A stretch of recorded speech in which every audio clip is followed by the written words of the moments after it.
recently we had a client who's getting barraged by a third party, to invest in some stuff and saying, well, we've never had a bad deal. I was like, that right there is your red flag. Not because they've never had a bad deal, but because they've never had the opportunity to work through it and to understand it and learn from it. That's right. You always want to see that. Welcome to P&L, Priorities and Lifestyle, with your host, Rob Schultz. Rob is the founder and president of Schultz Wealth. All opinions expressed by Rob and his guests are solely their own opinions and do not reflect the opinion of Schultz Wealth Limited. This podcast is for informational purposes only and should not be relied upon for investment decisions. Please refer to our website for more information.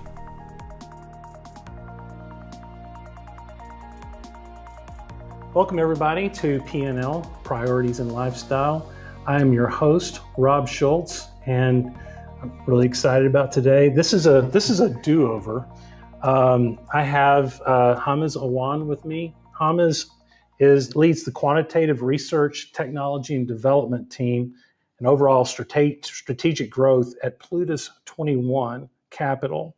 Now these folks, they combine data science and technology with their investment experience to create a proprietary adoption index that is used to invest in adoption leaders and their fastest adopted competitors. And the space that we're talking about is basically the blockchain. And we tried to record this previously, and then the whole FTX thing happened. We had to have a conversation, and we decided we loved what we talked about. It's all still valid, but we had the elephant in the room. So this is a do-over, and I really appreciate you coming in and doing this with me. Absolutely, happy to be here. Well, it's good to have you. So what's changed in your space? Well, there's a lot to cover. A lot has changed, but the summary of it is not very different than many things we've seen before. This is not very different than 2008. It's not very different than 2000. You had, an interesting technology underneath, or interesting concept, right? So in 2008, the interesting concept was securitization of mortgages. That on its own was a great concept. It provided a way for investors to get a good yield on their money. Also became the backbone of the mortgage industry or the housing industry of the United States.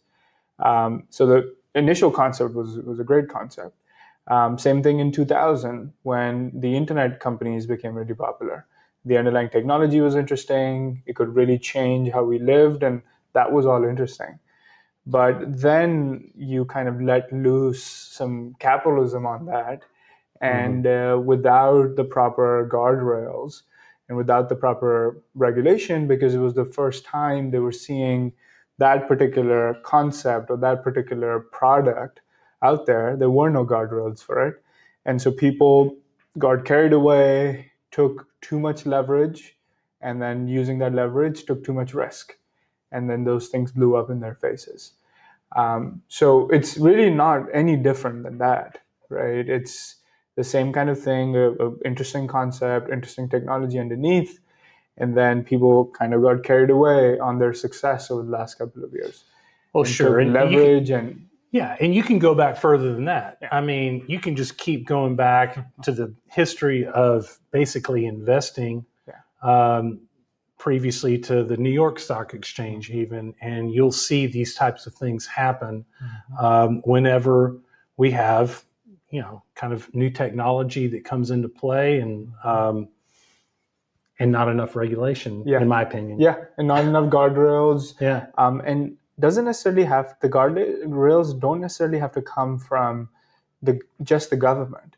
It's also that the industries haven't matured enough to come up with their own best practices. Yeah. Right? Like, so regulation is always going to be slower and it's always difficult to get done. And that's why these things happen. But even the industries themselves, when they have these massive failures, they develop their own best practices. And they say, well, we are going to set a standard and only do business like this. And it's actually a necessary process to go through some really painful points for both the industry leaders and the regulatory leaders to make the changes that are necessary. But when it's, fresh, a fresh space, a new world, you don't have industry standards, you don't have industry best practices, the regulators are not there to put the guardrails in place, so it's really the wild, wild west. And you need somebody to reel that in, and it unfortunately happens usually after something really bad happens, when everybody kind of wakes up and says, both the industry and the regulators wake up and say, okay, we need to do better, and we need to put some guardrails in place. So just like anything in investing, you don't see it coming, and then you look back and you go, oh, well, yeah, that makes perfect sense, because you had this huge run up in Bitcoin and the cryptocurrency valuations, et cetera, and then this big crash. And the classic term is it's when the tide goes out that you can tell who's swimming naked. That's right? And lo and behold, apparently there was real fraud going on. I mean, that's what it appears to be. Absolutely. And because of the crash and everything, it all became much more apparent. And here we are. Yeah. We should have seen this coming. Yeah. Well, hindsight is 2020. It is, right? isn't it? Yeah. Every single time. And, obviously there were, now looking back, there were a lot of telltale signs and all of those things. Oh, yeah. Right. And, but I think people naturally want to look at the best in people. That's like a natural. People are not very skeptical, especially when things are working. Oh, I so agree with you. Yeah. And I find myself in that camp a lot, because I sit there and I look at that and I would have never imagined that there was that level of fraud that apparently is there. That's right. Wouldn't have ever crossed my mind. And then it almost made me kind of scared a little bit, as in, man, I need to be a little bit more diligent. That's right. Because we just don't think that way, I guess. Exactly. Naturally, you don't. And usually it's because, if the last couple of years, you've gone on a limb to invest in a company, you've taken a chance and it works, right? So you have this feedback loop happening where, okay, you were not so sure about this one founder, but you took a chance on them and that worked. So when you get the next founder who you're not so sure about, your mind says, well, it worked the last time, so it's going to work the next time, right? And it's only when you have this like big shock come where then you reset and now you're skeptical again, right? But give it a couple of years and with enough successful investments again, you're going to become less and less and less skeptical again. And then guess what's going to happen? After another 10 years, it's going to happen again. It might be in a different industry, a different asset class, but every 10 years, humans just can't help themselves, right? There's going to be somebody who gets carried away, and it's almost always the exact same story. It's they were successful, and then they borrowed money or raised money, so they levered up, right? Either by promising returns to some investors or by promising returns to some bank. But they levered up, and then when the thing crashes, they don't just hurt themselves, they hurt everybody around them that gave them that leverage and gave them that ability to do it at an even larger scale. And so every single one of these things looks the exact same, but we can't help ourselves. And then we do that. Then we look back and we go, man, we should have seen that. That's right. And that's just, you're right. Human nature comes into play a lot here. When we recorded this previously, we talked a lot about this concept of how people invest in this space and how you invest and how that's different. And I couldn't help but reading through what's been happening here recently, but notice how right you were. If I can go back and remember kind of what we were talking about, you said that it's natural for us to invest based upon who these people are. Where they went to school, all these factors that, in your opinion, at least the way you invest, that you really don't take into account as much. Can you talk about that a little bit? Yeah. So naturally, investment decisions are complex decisions, and maybe 100 things go into them. but each investor puts a different weight on those factors. Some people weigh more heavily, the people or where they studied or where they worked and things like that. And some people weigh other things more heavily. So it's not necessarily the case that we don't look at where these people worked and what their backgrounds are. We do look at that. But to us, that's less indicative of what they might do in the future, as is clear in this example where, the founder of FTX was, the son of Stanford law professors, went to MIT, left MIT as one of the top students, went to Jane Street, which is one of the top investment firms out there, did really well there, and then started this firm, and so on and so forth. So if you were investing on pedigree and you're investing on background, it really doesn't get better than that, right? Like it's like this perfect story, almost like orchestrated to perfection. But it was missing a lot of the things that now make a lot of sense to me. One of those things was that the founder of FTX has actually never run a company before. And it could have been a lemonade stand. It wouldn't have mattered, but it would have taught him how to deal with problems in a business or how to deal with failure. And I think it might sound like a fluff topic, but one of the reasons I think he failed at making the right decisions here is because he had never failed in life necessarily. He'd always been in this bubble and always been the best wherever he went. And so when he made a mistake, he didn't want to admit that he had made a mistake because he'd never made a mistake before. And so he thought he could cover it up and trade his way out of it, just like he has always done.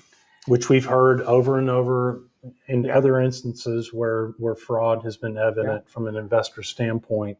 And that's a great point. And that's something that I've learned over the years to always look for when we're vetting what we call alternative or private type investments.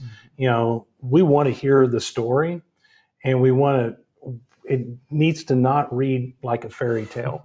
Right. And recently we had a client who's getting barraged by a third party, to invest in some stuff and saying, well, we've never had a bad deal. I was like, that right there is your red flag. Not because they've never had a bad deal, but because they've never had the opportunity to work through it and to understand it and learn from it. That's right. You always want to see that. And he didn't have that. Yeah. I completely agree. I think naturally people would rather trust somebody who's never done it and never had a bad deal than trust somebody who's done it and has failed.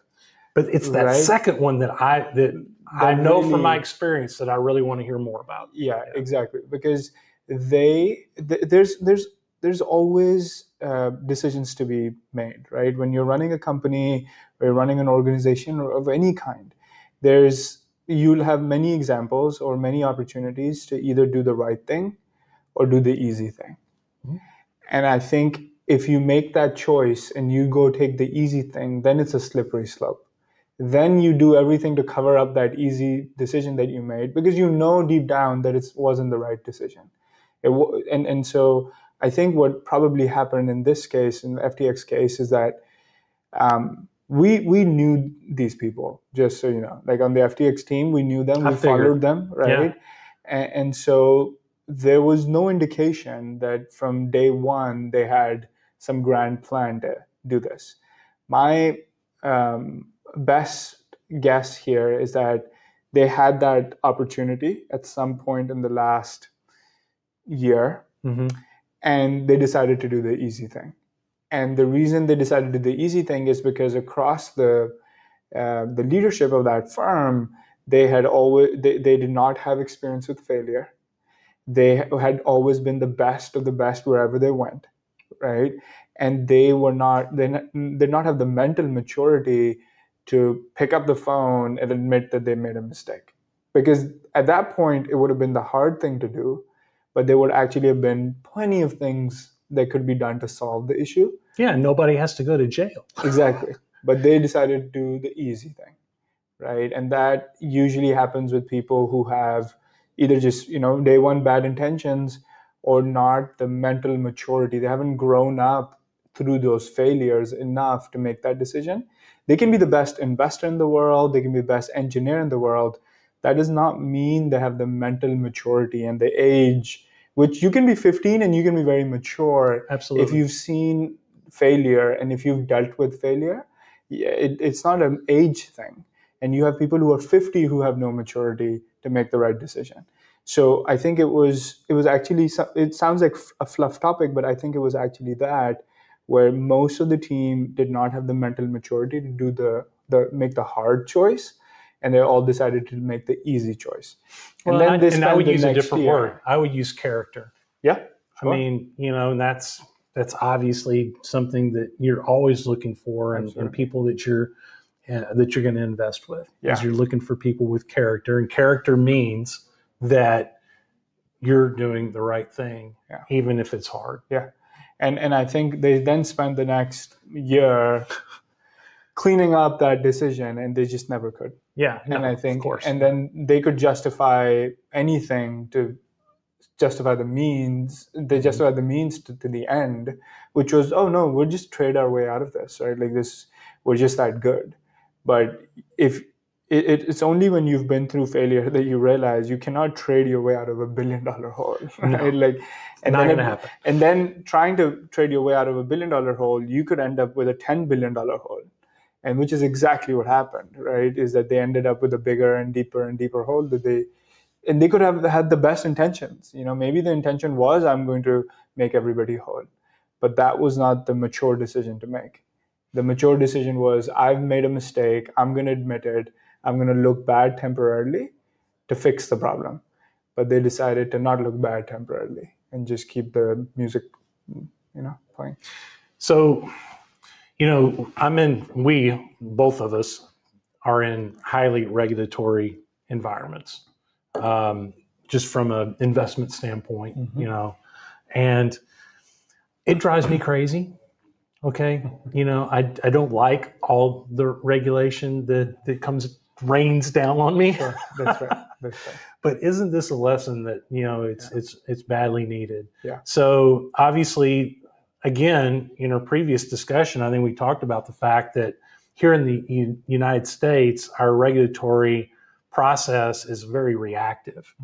And it's reacting in a very big way right now. Do you think that's a good thing going forward for your industry? I would suspect. Mm-hmm. Yeah, I believe that. I think I'm not in the camp of people that think we can have the maximum impact here for billions of people by remaining an industry that pushes back on regulation and remains in the shadows. Mm-hmm. It is completely illogical that you remain in the shadows and at the same time impact people in the mainstream. It's just illogical. It doesn't work like that. The definition of a shadow is that it's in the background for a small group of people, and you will never scale to the billions in the numbers. And to me, if we don't take this technology to billions of people, then I have zero interest in the industry, right? Like if we're not able to get it to billions of people, then what are we all talking about and wasting our time on? And so the only way to get the full potential of the technology to change lives, to improve lives, is to bring it out of the shadows and bring it to the mainstream and bring it into the light. And regulation is a necessary part of that. And it's going to happen now. Yeah. I mean, it's going to happen a lot faster than it was going to happen previously, right? That's right. Yeah. And because I think it's a great thing. I think that Sam Bankman-Fried actually was the poster child for regulation. Yeah. And so in some ways, he actually hurt the regulatory progress that we had made, because I feel like sometimes politicians can be very reactive. And before, these problems were kind of far away from them. But now it was the person that they were championing. It was the person that they were taking pictures with, the person they were calling into their committees that blew up. Right. Yeah, right. So I think, right in their faces. So I think they can be very reactive when that happens, because now they need to make an example out of this situation. And it appears that they are. Yeah, right. I can't believe how fast they've moved on all this. Yeah. I mean, it's been lightning speed. Yeah. And I think that some part of that, I think I was watching some of the Bernie Madoff stuff. It just came out on Netflix, so a lot of people are, kind of learning. It's a good comparison, right, in depth for the first time. I think one of the reasons that the Bernie Madoff Ponzi scheme went on for decades was because it was dependent on traditional systems. And I think one of the reasons that this literally from start to finish, from the news that there's an issue to bankruptcy, was like 2 weeks. Yeah. And I think one of the reasons for that is because so much of the information was so publicly available. Okay. Great point. That it didn't take 40 years to, I don't even know if it was 40. I think it was even more for Bernie Madoff. By the time they found him, like... Oh, it was a long time. It was a long time. It was like decades before they found him. And here, it was literally start to finish. CoinDesk releases an article. I think it was a Wednesday. They release an article. By Monday, Binance is offering to buy, FTX. And I think by the next Friday, they're bankrupt. Something like that. It was really quick. Fast. Yeah. It was that fast. And is that because we've talked about previously, all in your space, everybody can see everything. Mm-hmm. Mm-hmm. Is that what you mean? Yeah, it was definitely because of that.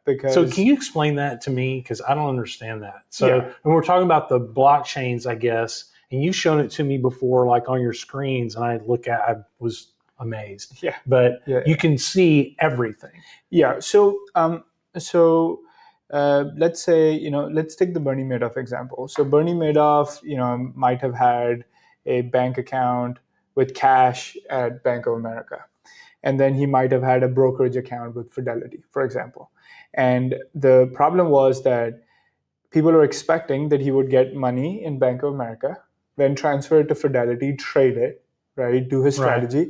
And when they asked for the money back, they would take the money from Fidelity back to Bank of America and pay everybody out.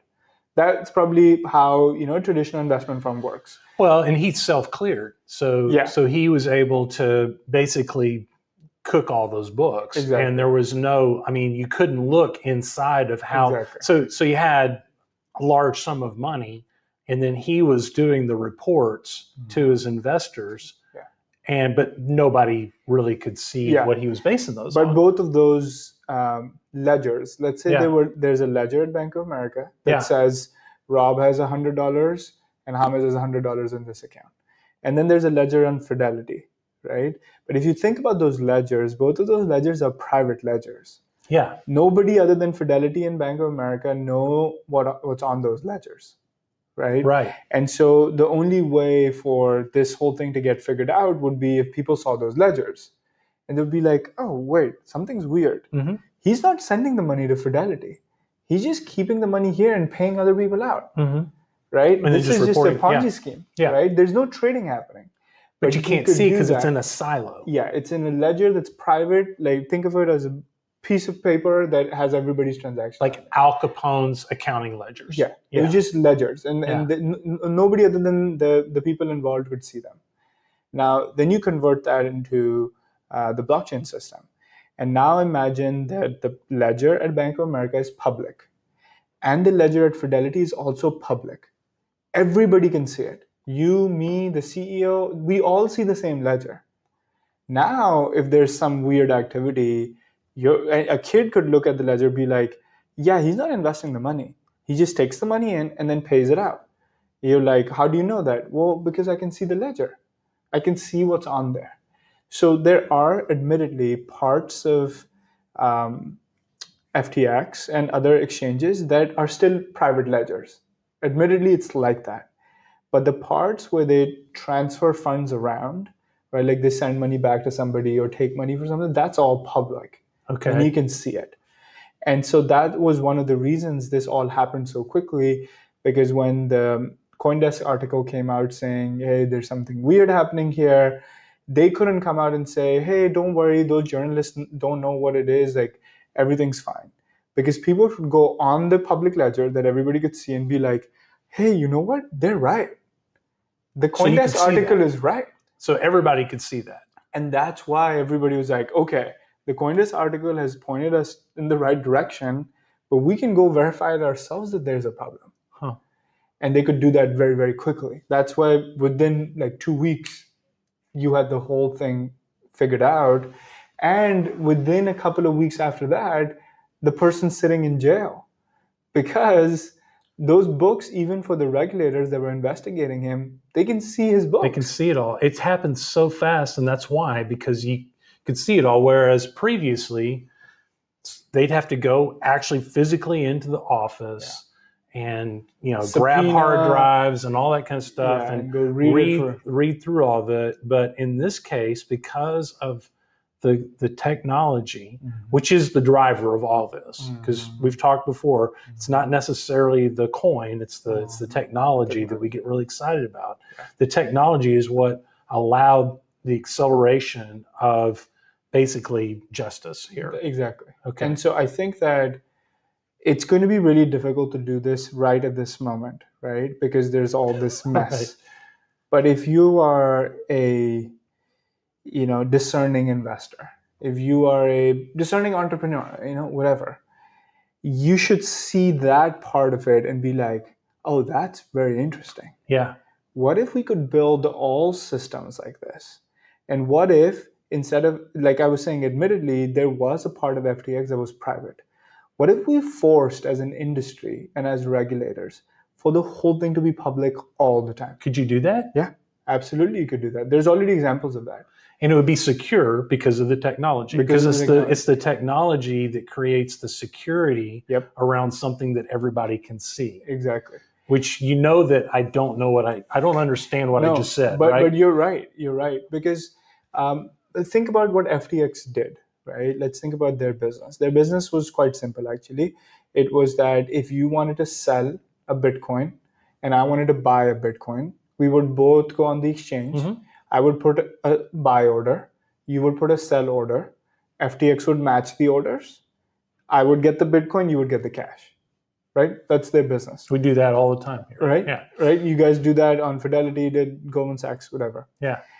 Why is it necessary for there to be a company in the middle? Well, and that's what I thought all this technology was about. So you wouldn't even need that, right? Yeah. Okay. And that's exactly what it's all about. So you actually can create a competitor to FTX without FTX. And it would just be software. And there's no competitive advantage or disadvantage, really. Yeah, it's just software. And it says every time these two people want to trade, there's a software that they can trade through. But the cool thing about this software is that everything about the software, where the money is, who's getting it, where it's coming from, everything, every last piece of information is public. And there is no CEO that can create a backdoor and move money around. There's no CEO that can cook the books. The books are public, and the CEO has no control over the books.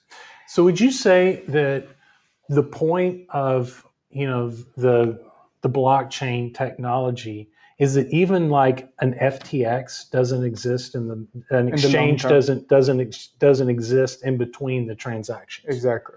So what are they doing there in the first place? Yeah. So I'll answer that question. So today, you can think of all the internet technologies as like Web 2.0. That's like the second version of the web.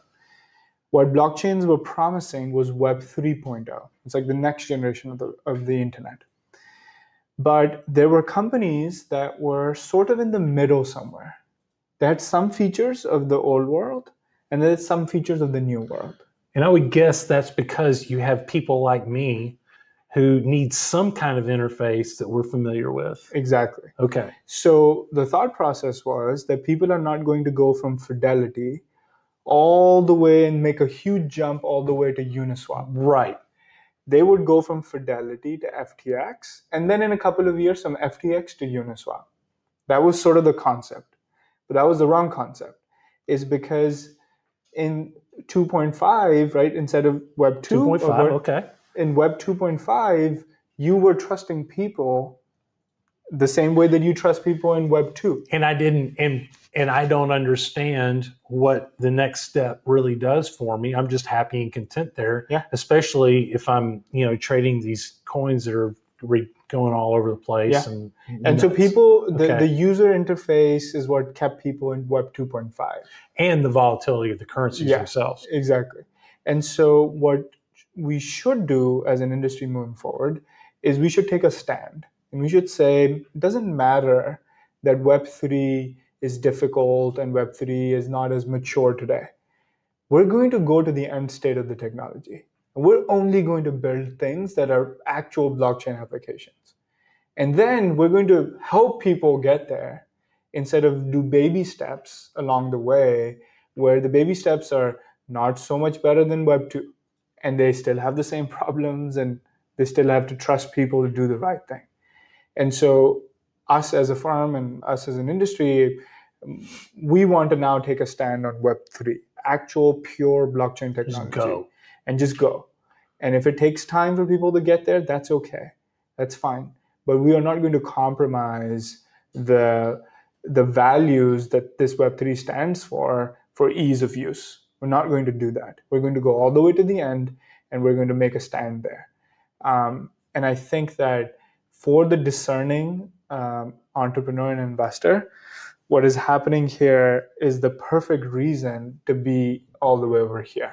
Now, when we get all the way over there to 3.0, are we still going to have all these coins with the crazy volatility and all that stuff? So I think of the digital assets, frankly, as almost a distraction. That's the way I think of it. I got really excited about the technology like really early on, and then when it turned into just a trading scheme, I was out. Yeah. I mean, I was like, yeah, that's not what I'm looking for. Yeah. And so it's always felt like a distraction to me.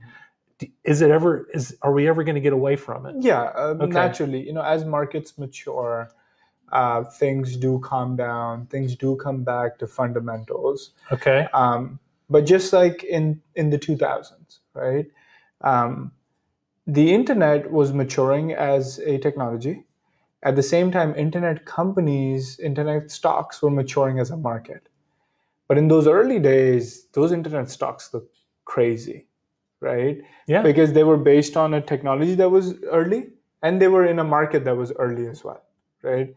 So we have the exact same issue here as well. Of course, absolutely. Right? I agree. We have a technology that's early, it's nascent, and we have a market that's also early and nascent. But today, technology stocks are still obviously pretty volatile. But today, you have trillion-dollar companies that were technology companies, right? That started in those. Yeah, but see, I understand that. That's market cap. That's that's a company that I'm going to take a risk on. That yeah, sure, it hasn't made a profit yet, but maybe I understand the technology and I want to invest and take the risk. But that's not this crazy currency exchange stuff. That's different to me for some reason. Yeah, it is different. You're right. It's not the same thing, but it is not very different. Okay.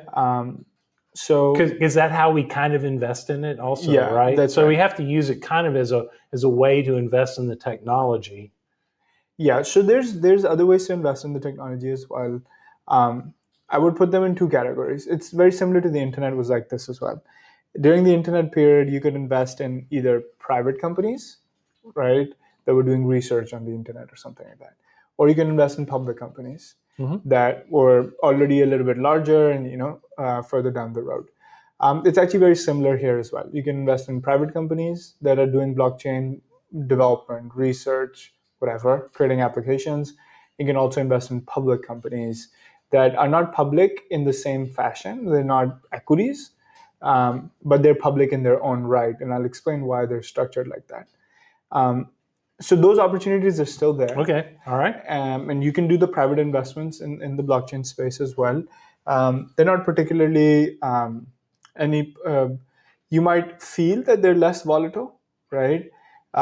Because you don't see the price every day. Well, the classic, yeah, right. Classic alternative investment. Yeah, but they probably are just as volatile. Absolutely. Right, and now you're getting locked up for 10 years, right? So there's decisions to be made there. On the public side, a lot of people will take all these assets and put them in the category of currencies. If you spend time understanding these assets, you'll realize that the vast majority of them are not even trying to be currencies. They are not trying to be a replacement for the dollar. What they're actually trying to be is a replacement for maybe AWS, Amazon Web Services. Okay. Or what they're trying to be is a replacement for the App Store and stuff like that. So, man, that's a hard concept. I know. That's a really hard concept. I know it's difficult to understand, but you have to be the type of entrepreneur and the type of investor that can tell the difference. Otherwise, what's going to happen is you're going to say, I don't believe that cryptocurrencies are going to replace a dollar. So because of that belief, I am not going to get involved in this whole thing because I see the whole 5,000 of these assets as currencies. And I can recognize that that's an oversimplification. Yeah. Okay. And that's unfortunately for most people, that is the category that they put it in. Okay. Right? Yeah, it's not I understand. Yeah. So it's different. It still feels like a currency play for somebody who's a more traditional investor like me. Mm-hmm. It doesn't necessarily feel like when I invest in the coins themselves that I'm investing in a database or a technology type deal. It just doesn't feel that way. Sure. Okay. So let me try to explain it with an example then.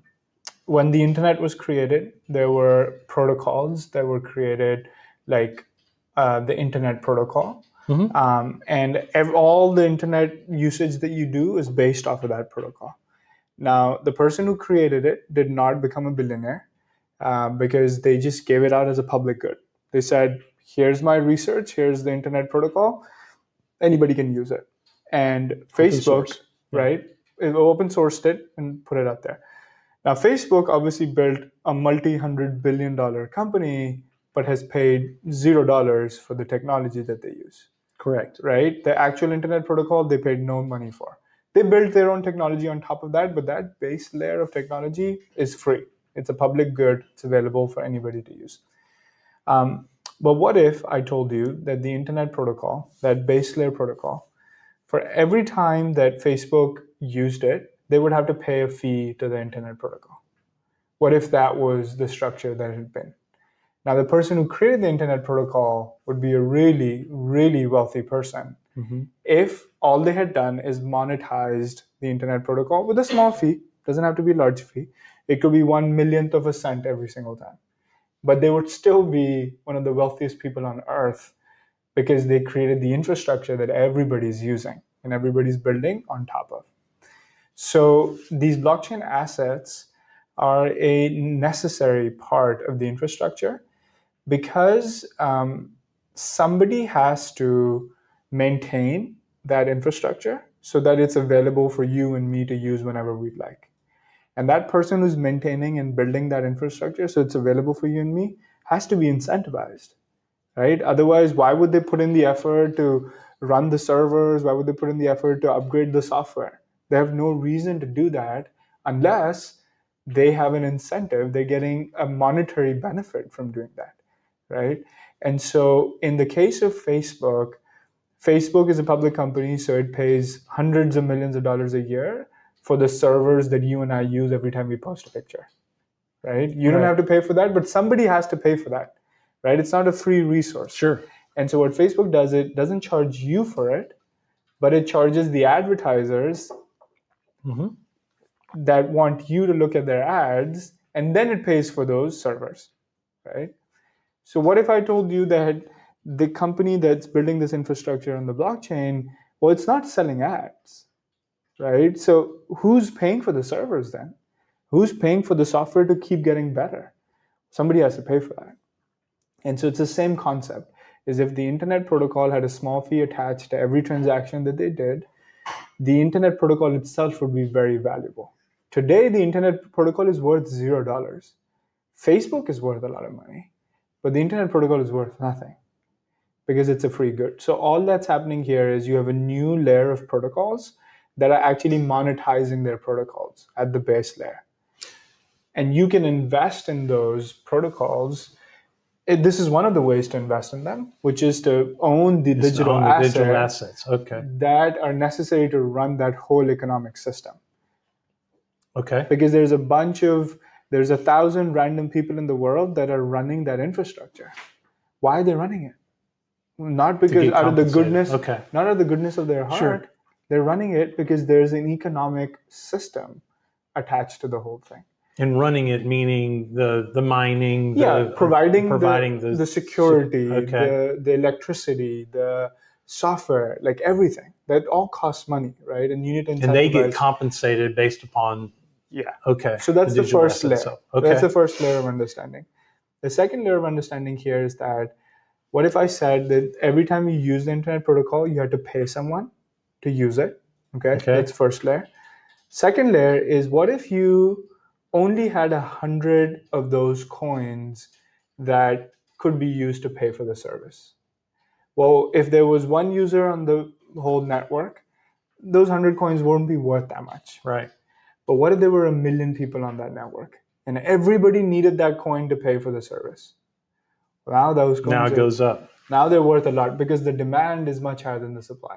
So now we're getting into your adoption index a little bit, right? Exactly. That's why you use an adoption index as your strategy, because what you just described means to me that the more people that are using that piece of the technology, the more value. And that's okay. Yeah, it's just demand and supply. I think I get it now. Right? I hope everybody listening gets it, because that's a complex scenario. And I'm really hoping cool.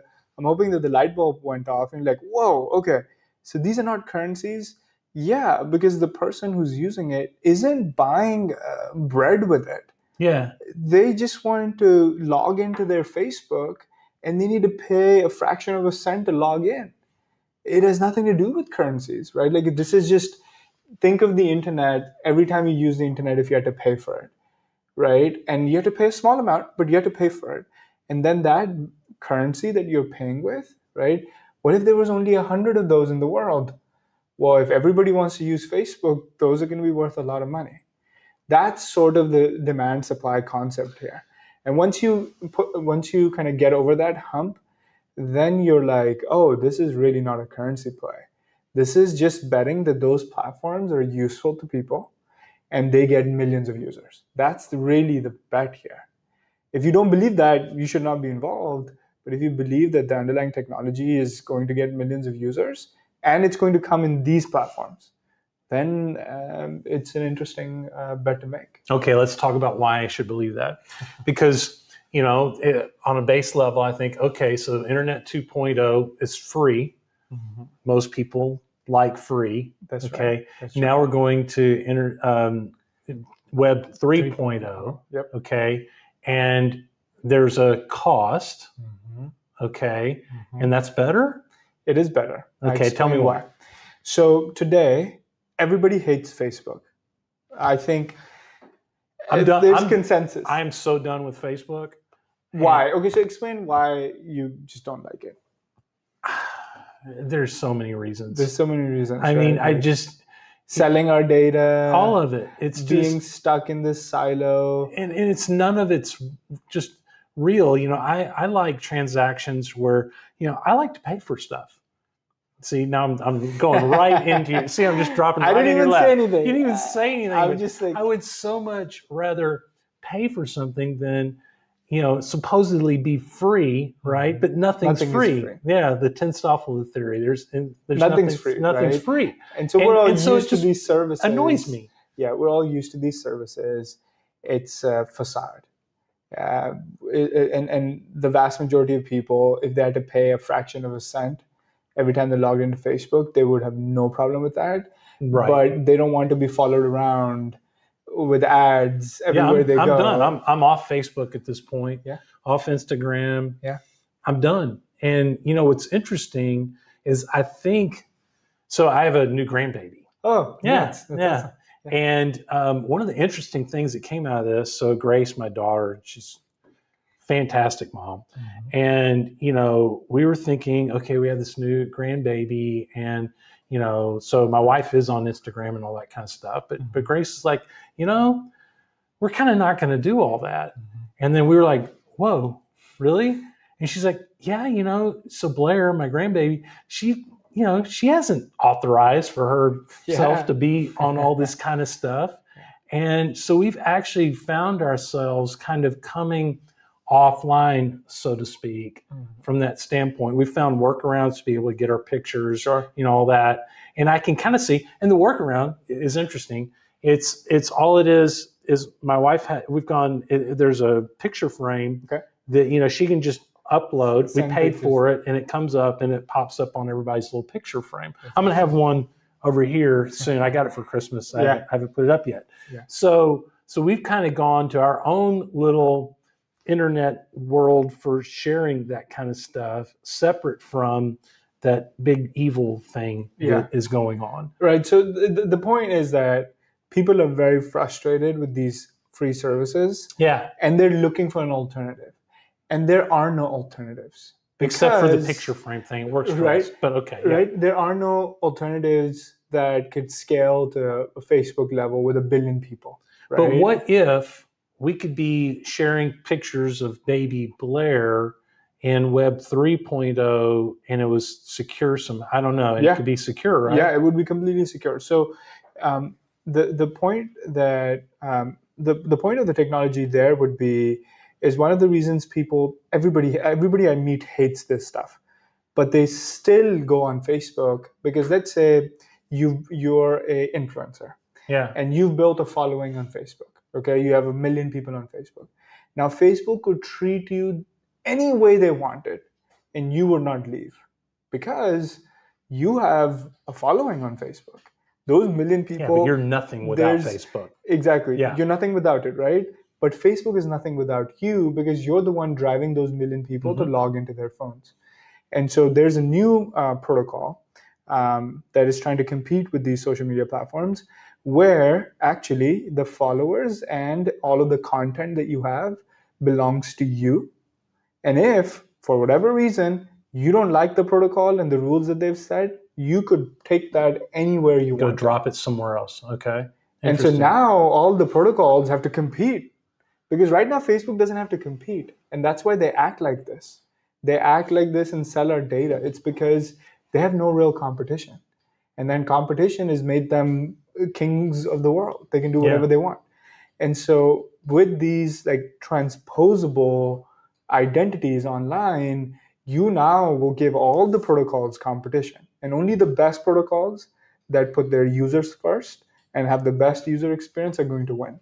Because you have complete mobility of your online presence, and you can take it wherever. And you can monetize it, and you can monetize it as well if you choose to monetize it, right? So all of these concepts are not so far-fetched, and just so everybody who's listening starts to realize this, we're not talking about currencies at all. No, right? Like we're talking about real in front of us frustrations and problems that can be solved with new technology.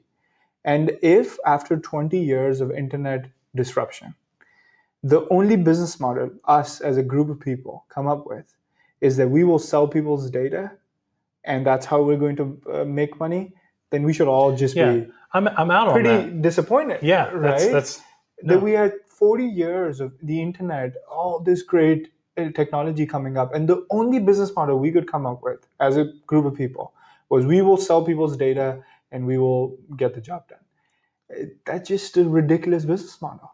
So what's Web 3.0 going to promise us then? Yeah. What can we do with it? Yeah. So Web 3.0, the data is built. The first reason that the Bitcoin even worked is that the database was very secure.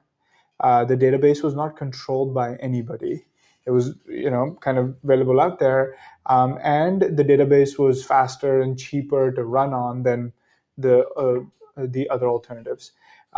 The database also, Bitcoin was popular in emerging countries because it was censorship resistant. One person was not in charge.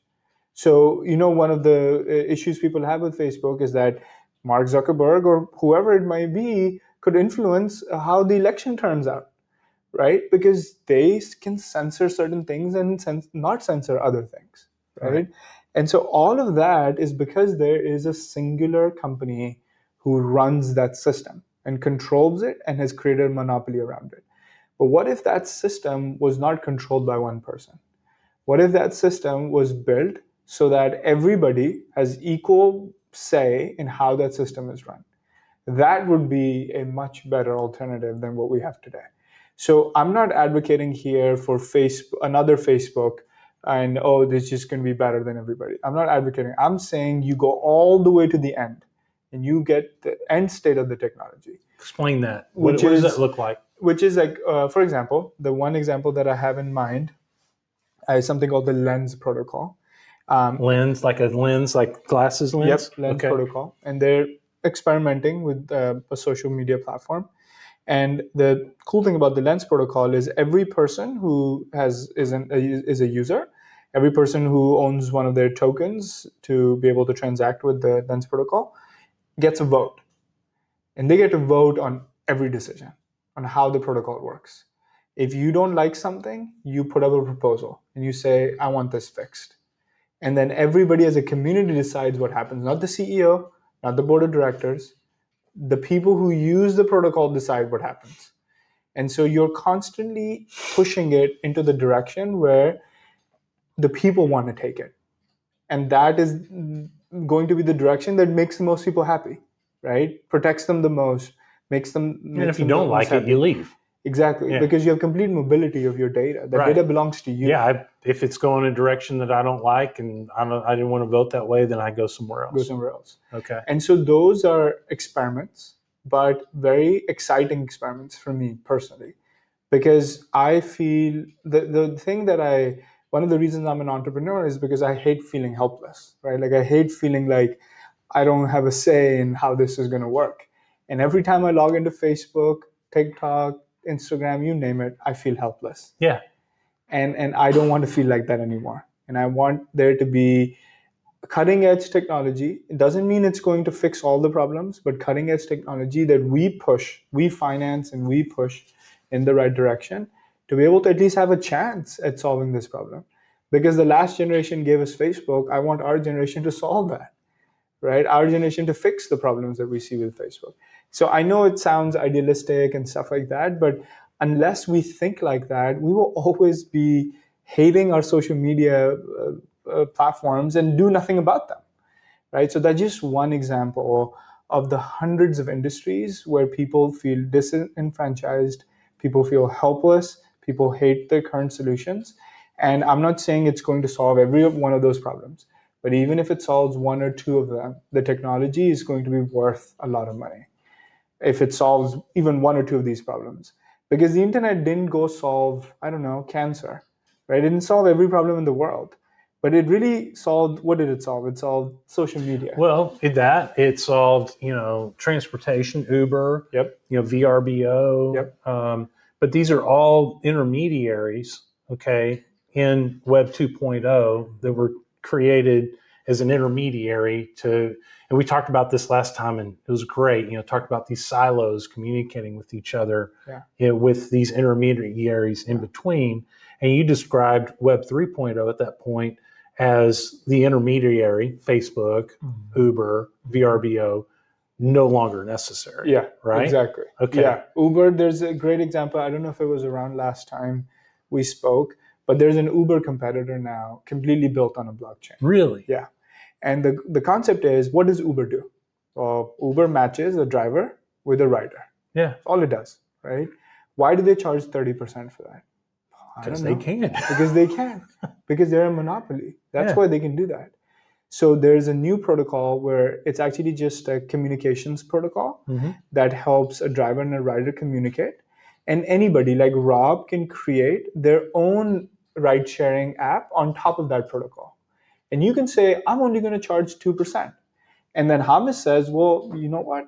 I'm going to launch my own app on top of the same protocol. I'm going to charge 1%. And I'm going to give free rides to veterans or whatever you want to do.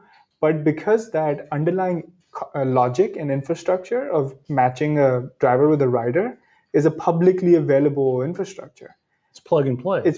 And so everybody is going to now compete, and there's going to be 100 Ubers, and whoever gives the best service at the best rate, the fastest, is going to win.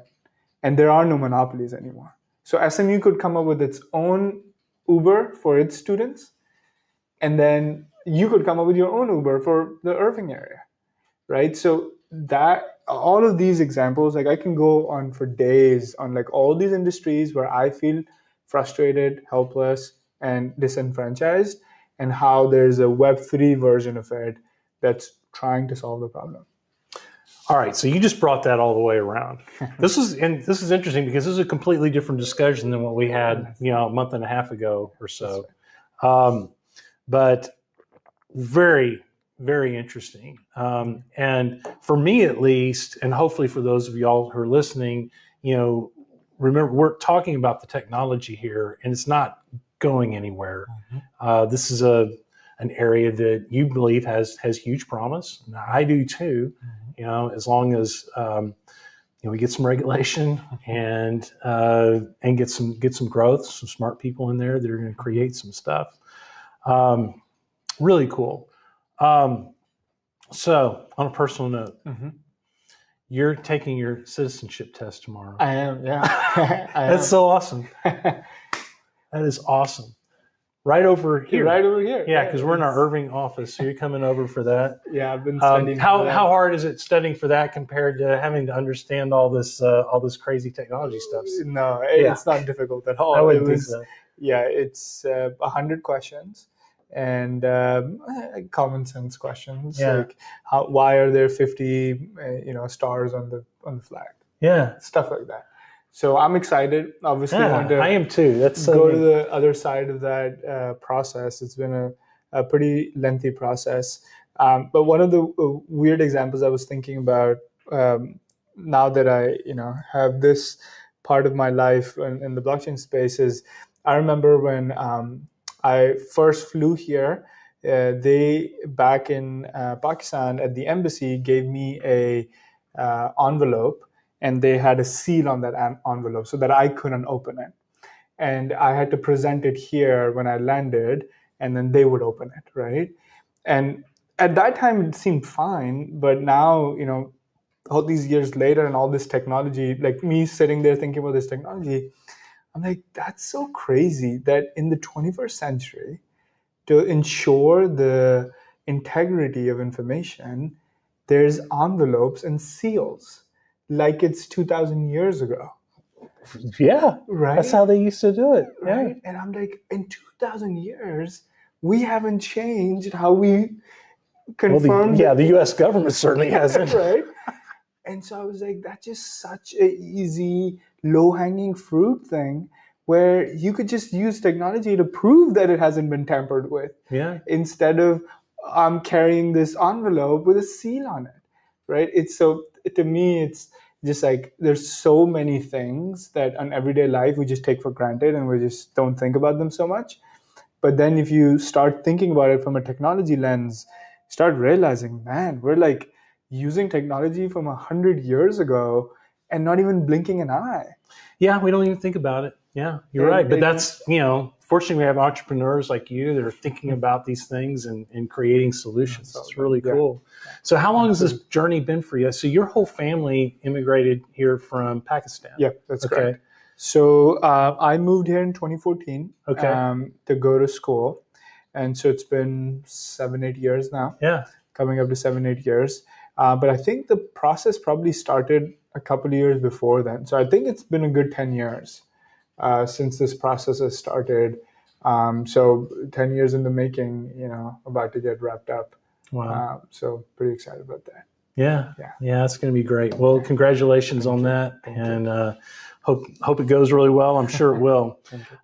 If folks want to get in touch with you and talk about Plutus 21 Capital, or just kind of talk about some of the concepts here, what's a good way for them to reach you? Well, they're always open to reach me directly.